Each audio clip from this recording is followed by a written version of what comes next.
You're listening to the AFTERBUZZ TV network, now the largest new media platform on the web, and your #1 source for after-show entertainment. Very good, Genie. Johnson.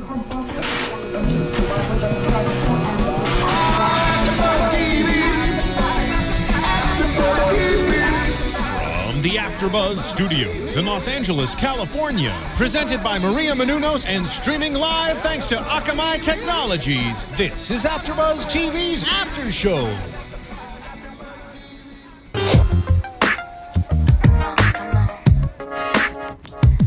Hello, everybody, and welcome to the Lottery After Show. My name is Monse, Bolanos, and I am here with my beautiful co-host, Marina Santos. Hello, guys. Thank you. Today, we are on our own. We are very excited. Stefan and Candace are out of the studio. They will be back next week, but we are here to dissect the last episode of the lottery called Genie. Yeah. Hence, Genie in a Bottle. Can't go wrong with Genie in a Bottle. Can't go wrong with Christina, right? Amazing. I know, this brings me back to, like, what, 12 years old? Oh, yeah. Is that something like around that area? Yeah, with Britney and all that good stuff. Yeah, good times. Good times. Well, let's get right into it. The lottery. All right. I have to say, it started pretty crazy. I feel like this episode, lots happened. I agree. You know, I think the show has definitely gotten better each episode. And this one, there was just so much going on. I was kind of like, wow. Right. It's getting better. Like if it was more than one episode together, right? Yeah. Like it would just kept going. I agree. Let's start with Vanessa. Vanessa is kind of the center of the show, which I did not think was gonna be about her. Yeah. I think you Dr. Lennon, right? And or Allison. But no, Vanessa is the center of it all. What do you feel about her? Like I at first didn't know if I wanted to trust her. Then the whole thing with Nathan, so I kind of feel bad for her. But now it seems as though some people are blaming her for what happened to the diplomats that were killed.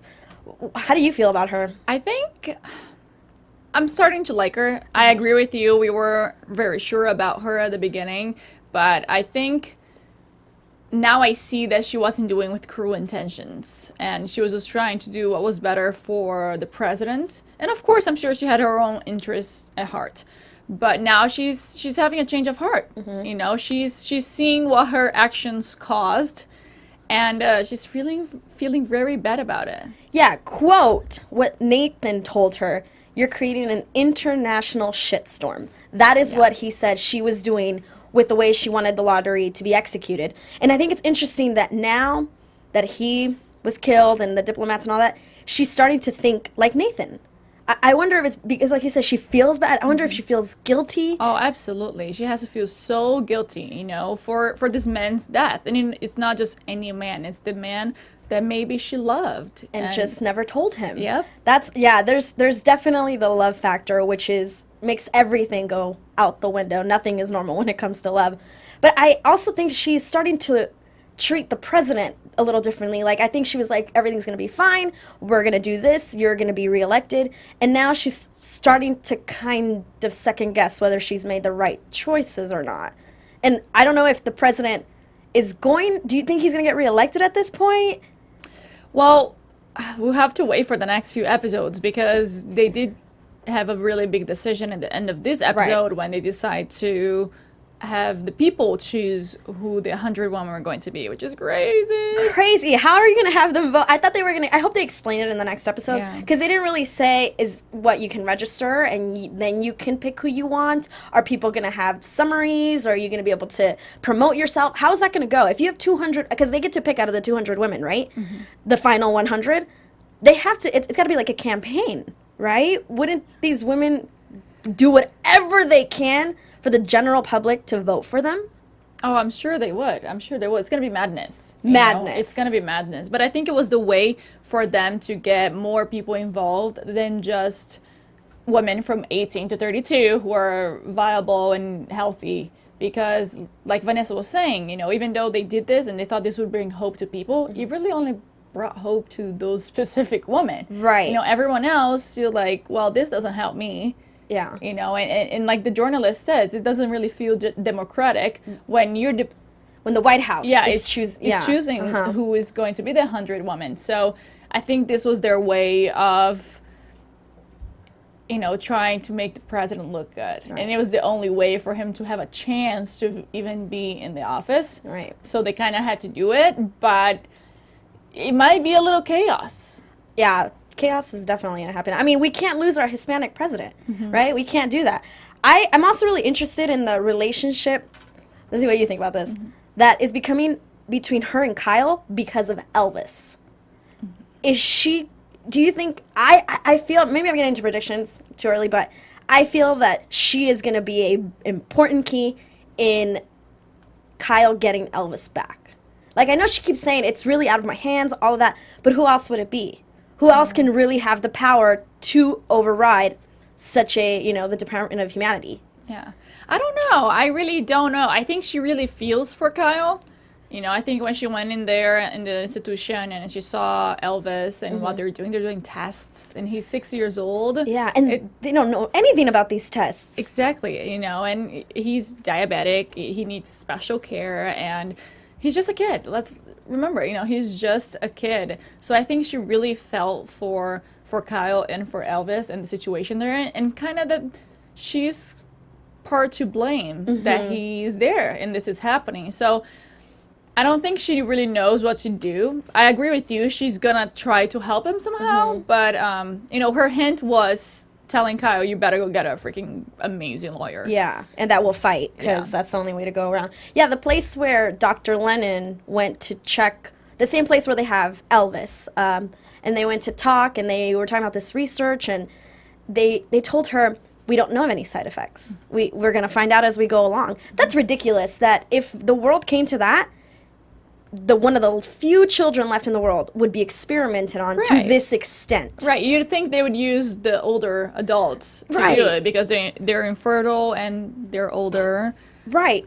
And it's like you only have 6 children left and you're going to test on them and you don't know what's going to... What if one of them were to die? Yeah. That's it. The show's over. Like, it's funny because I forget his name, the mean guy that we don't like. What is his name? Darius? Yes, Darius says, in 10 years, 50% of the population is going to be dead. Yes. And in 80 years, the whole population is going to be extinct. Yes. And they're experimenting in 6-year-olds. Right. I didn't want to go too much into Darius because I feel like there's going to be predictions with Darius. Oh, my God, yeah. But, yeah, I don't like the guy. I know that we said, and we are going to get to Connor by the end of the show, but I know that it was implied that Connor was the one responsible for the diplomats being killed and that there was money involved. I don't know. I feel like Connor was set up by Darius. Like, that could be something. I know I'm getting ahead of predictions, but don't you feel that? I felt like when Connor was shot, it was very... Absolutely. I have to say something. Yeah. What do you have to say? Well, he kept saying he had to say something, and yet they shot him anyways. Right? Yes, exactly. I mean, he wouldn't let go of the gun, and he was moving forward, but come on. Like, he's trying to give you some important information, and yet they're ordered to just kill him. Not even just shoot him to stop him, right? Like, they gave him a few shots in the chest right there. Yeah, when we were watching that, or when I was watching the show, I thought about our experiences in Murder in the First, because Marina and I cover Murder in the First also. And remember one of the episodes, Self-Defense, somebody was shot and killed. I felt that Connor was not in any way a danger to any of the people. And they just shot him straight dead, like you said. Not one shot to make him go down. They just straight up killed him. Yeah. Which makes me think, like you said, there's something behind it. They wanted him dead. They didn't want him to talk. Right. But to talk about what? But at the same time, he didn't want to take the polygraph. Why wouldn't he? Yeah. Which makes him look very guilty. Why wouldn't he take the polygraph? He could have said whatever he wanted to say then. So, when I saw that, I was like, he is guilty. So, yeah, and in the last episode, Vanessa, when they realized that the diplomats were taken, Vanessa said to him, "You're like his senior advisor or something to Nathan. How do you not know his final schedule?" Like, that was weird too, but I didn't think too much into it. But that was the last episode. Well, what about Dr. Lennon and James? What are they going through? They're going through a completely different thing than poor Vanessa and Kyle and Elvis. They're starting to figure some stuff out. Yeah, they had a big discovery today with analyzing the gene or the DNA of Kyle, right? They realized that the virus is hollow, as they call it. So basically, it's just the shell of this virus, but it's not harmful. Right. The bad stuff is gone. It's gone. Yeah. Yeah. I didn't know viruses could do that, so that was I interesting. had no idea. Yeah. So We're learning. This is an educational show for everybody. yeah, if it can be done, I don't know. Like, Yeah. please let us know. So that was interesting. So that was like a common thing, and they started thinking whether, maybe this is the actual cause for Kyle to be so fertile. And, they wanted to figure out if Brooke had the same thing. And of course, she was cremated. Right. So they couldn't even go to her body and get a piece of DNA. So that's when Dr. Lennon decided to, put her gloves on and go over there to her house and use the what is that called? The freezer thing to like break. Oh, I think it was just like a very cold air that usually is supposed to clear out stuff, I think. But I think it frozen and she was able to just crack it open. Very clever. Very clever. Even her bodyguard told her. Very nice. Yeah. Which I love that now she has a bodyguard. I was actually kind of shocked that she was easily able to break into Brooke's home. Right. Like, this chick was just murdered and nothing was surrounding the house with like tape or it looked like nobody had died and that no family had come in and cleaned the stuff out. Exactly. We don't know exactly how long it has been, but at the same time, don't you think they would have cleared the house? Yeah. Why is her stuff just sitting around? Her brushes with her hair just sitting around. Nobody cleaned the house or put the house on the market again or anything. Nothing looked like it had been touched. Yeah. Easily, she walked right on in there. But I'm really curious as to, now that she has the DNA, and then we see that she goes to find Mark Kessler, because both Kyle and Brooke went to see the same doctor around the same time who gave them some vaccine, right? Mm-hmm. We go, and we find out that he died. Of course. A week after he saw them, 8 years ago.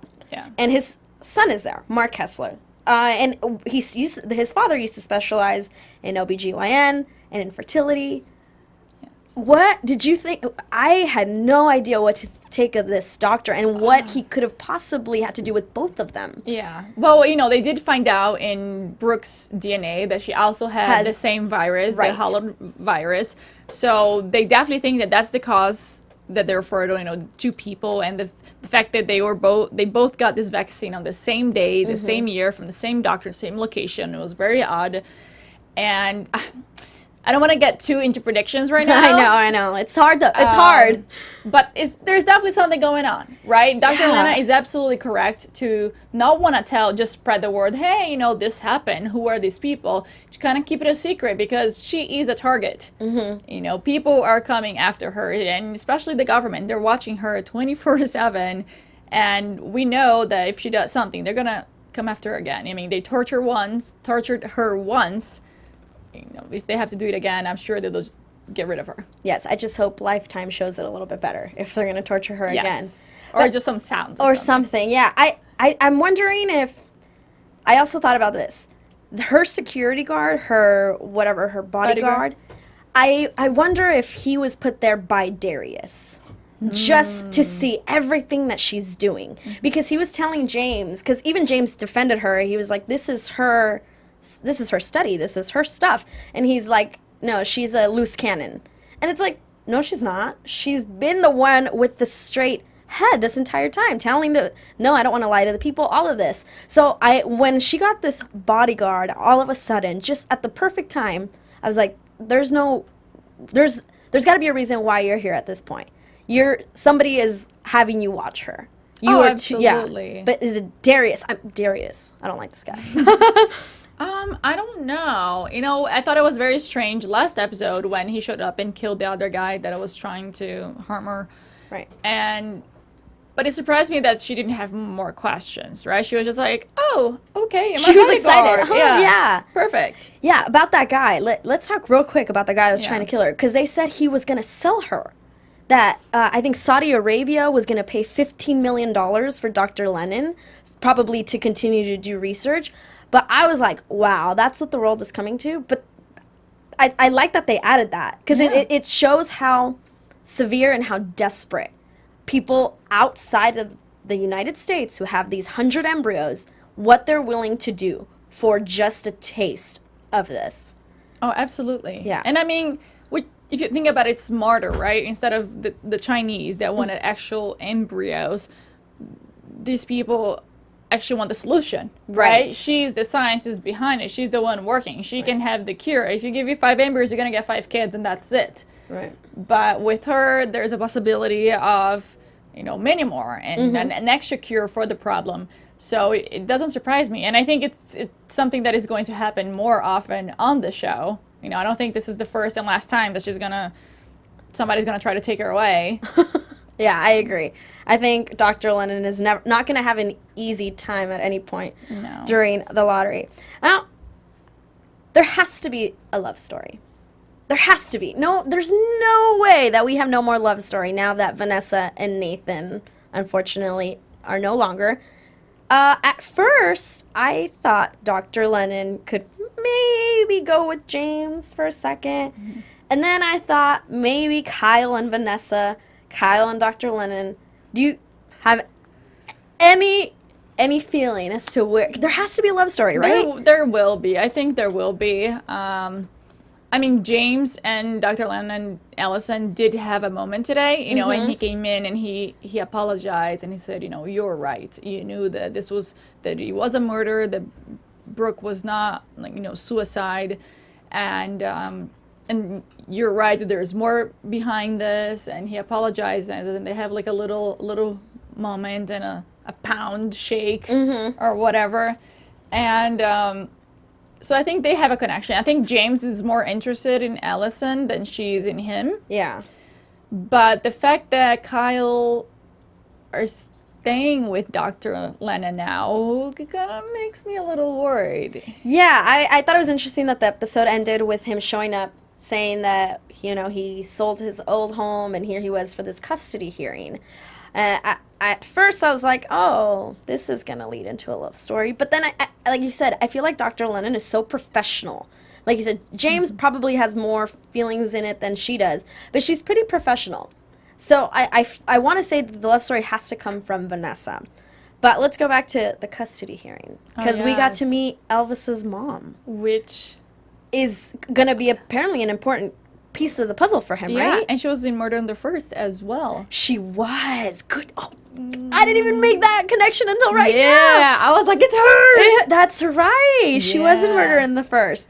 So good for her. Yeah, I don't know good job. her name. Her name in the show is Tracy. I will look you up. I am so sorry. Yeah. But very exciting. She's going to have a big part in this because she is Elvis' mom. Yeah.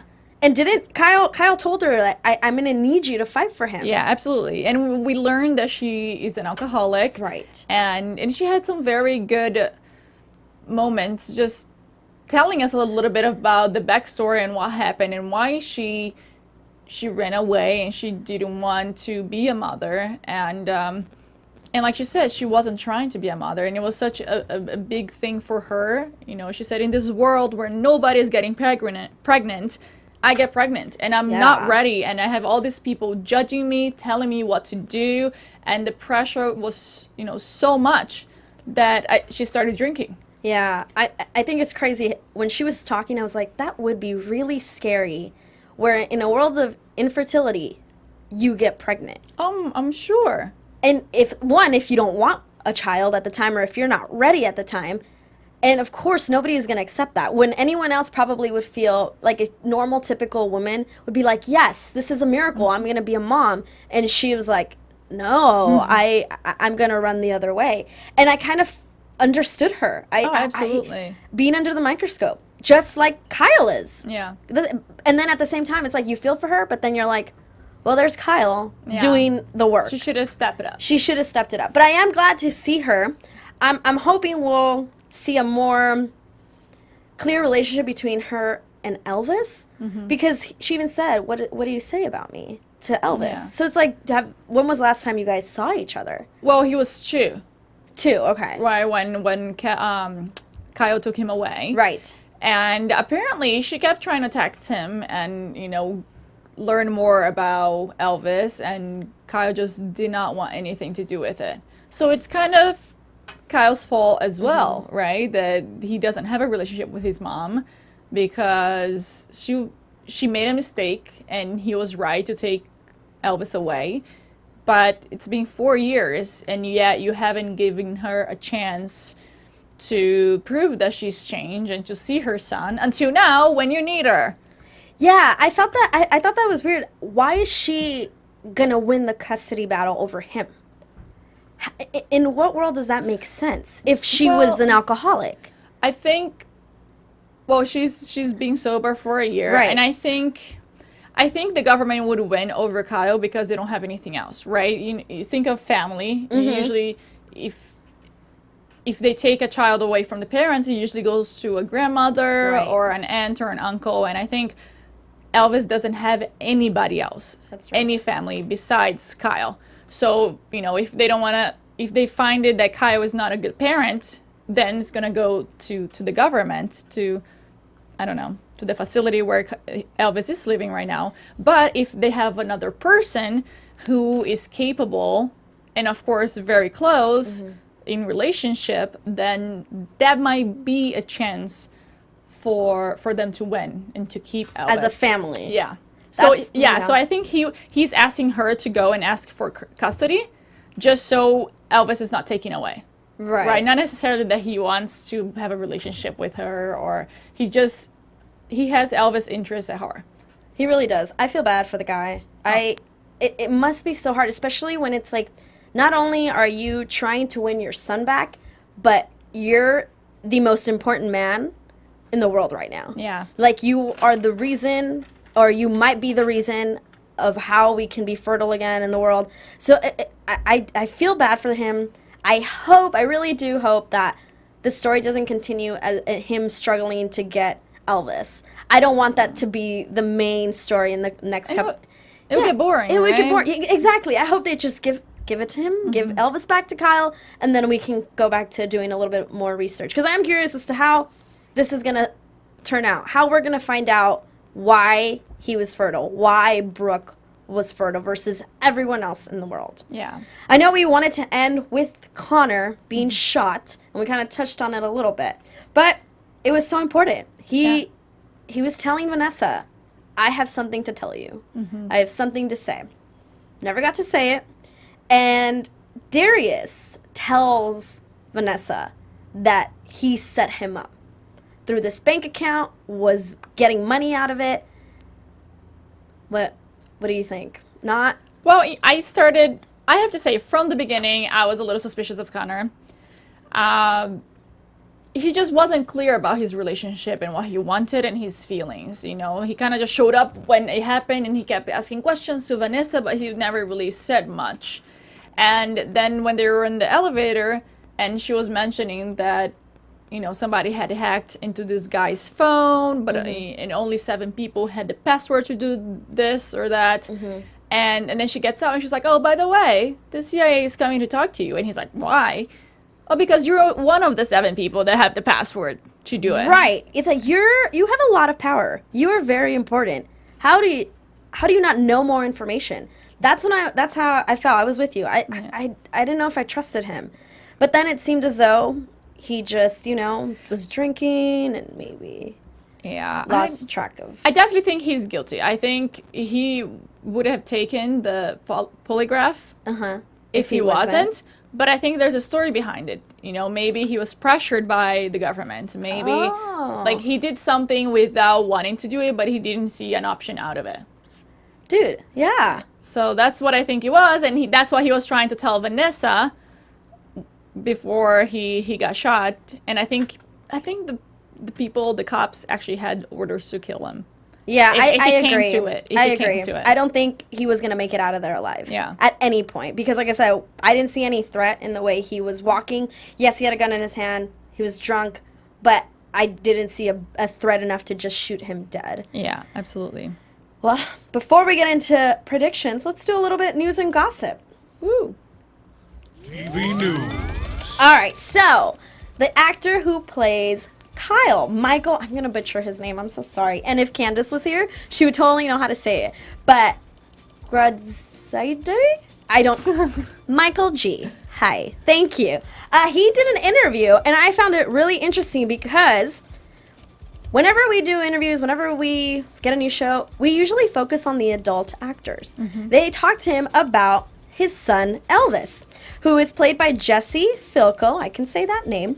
But they asked him, how is it working with the child? And he said it was great, that it's a little bit of sunshine on the set, and that he feels like he's a big kid at heart. But his relationship with the two of them it's pretty mean, and it's pretty scary, and it's pretty tough to watch. And they ask him, like, it seems as though Elvis just wants to be with his dad. And his response is, and I just want to be with my son. And I found it quite interesting that he said I, not Kyle just wants to be with his son. It was I just want to be with my son. He's always in character. Right now he's living in the moment. He's doing the lottery, and that's all that matters to him. And then they asked him about when he gets the script. So how is it from this script? What is so different? And he says that it's different because it's the best thing he's had in 5 years, and he's been on tons of stuff, but it's the best thing he's had in 5 years. I called my reps and said, we definitely need to go in on this, and I said, yes, yeah, don't you worry, I got this. And he's like, I thought it's a really got a children of men feel to it. That's what he absolutely, thought. The director. Exactly. Children of Men. Exactly. So, I mean, it seems as though he has a nice kid actor, and he's super excited to be part of this production. Best in 5 years. That's a lot to say. Yeah, and it's pretty exciting to have a kid, right? A kid always puts a smile on your face.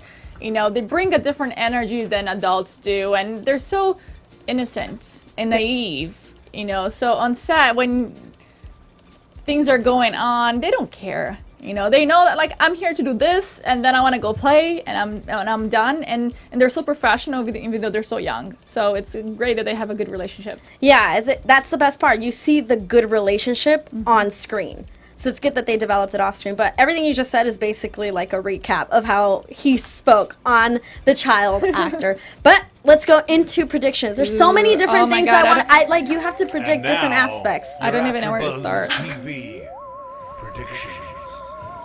All right. There's so many different aspects of the show to predict. Like the lottery itself. I'm going to start with the lottery. Let's see. I don't think that the lottery, I think Stefan said this in the first or second episode. He's like, the lottery is not going to happen. I agree.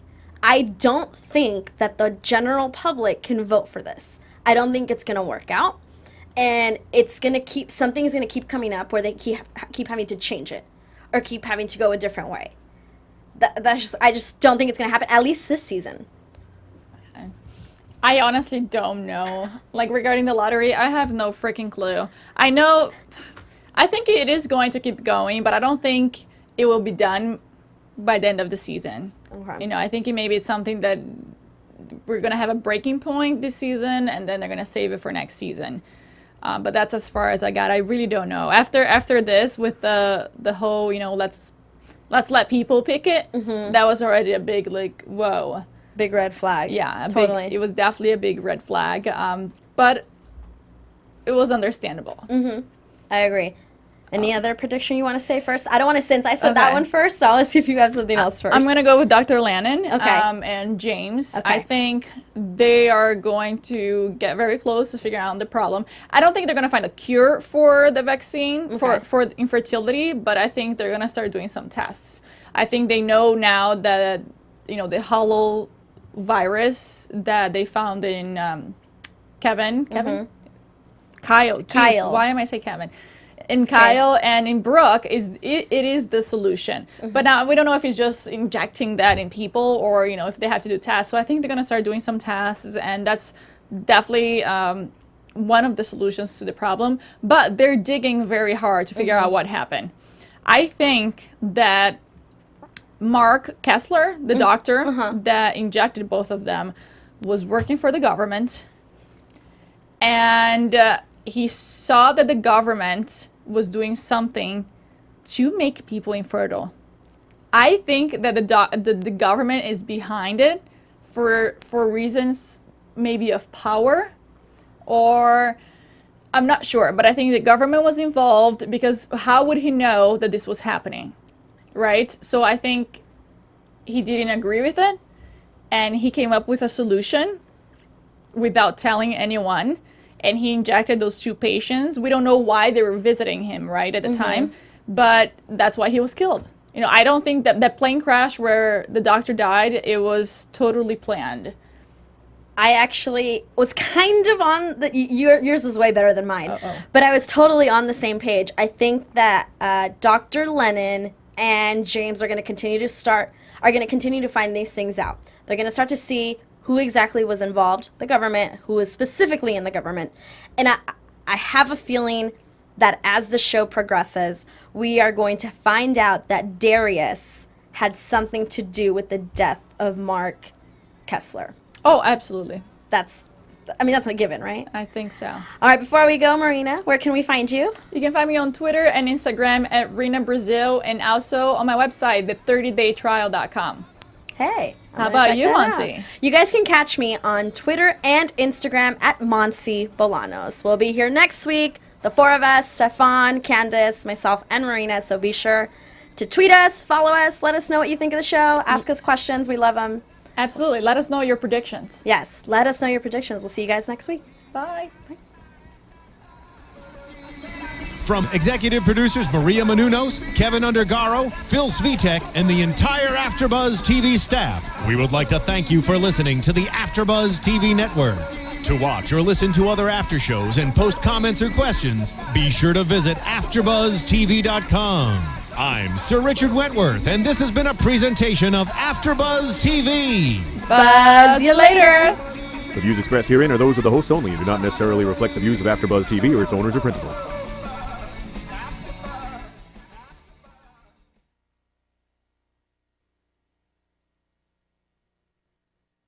Thank you for watching AfterBuzz TV on YouTube. For more of your favorite after shows and interviews, subscribe to our channel here, and be sure to share your opinion on the episode in the comment section below here.